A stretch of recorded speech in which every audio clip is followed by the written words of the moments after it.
今日嚟到曉柏峰睇一套1房1廳嘅員工單位，全屋家私訂製用咗10萬蚊左右，一齊睇下值唔值啦。入戶位置係窿窿板加薄身櫃加鏡組合，唔影響通道，出入隨手置物超方便。客廳係滿牆電視櫃，上櫃杏白櫃門加黑框玻璃展示櫃門加原木櫃門，3色搭配帶出輕奢層次感。地櫃位置設計咗專門擺放凳仔嘅位置，平時收返好就手。櫃門採用斜切工藝，板邊斜薄切，輕盈零壓迫，細單位啱晒。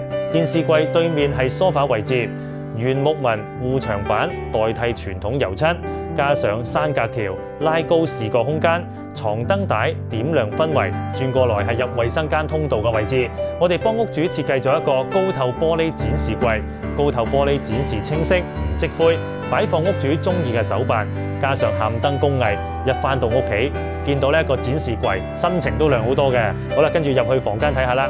房間係全屋護牆板設計，超溫馨。地台床加電腦台組合收納櫃，地台床完全貼合窗台擺放，床下係強勁嘅收納力，徹底釋放空間。電腦台組合收納櫃係我最中意嘅設計啦，結合咗吊櫃、展示櫃、窿窿板同埋電腦台。台面係採用 ABA 夾心工藝，好睇好穩陣。台下啱好可以擺放掃地機器人，收納同工作都極之順手。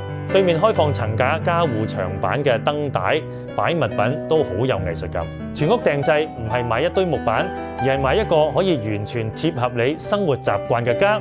由入門到房間，實現完美收納。想睇更多實用設計，即刻 PM 我哋啦！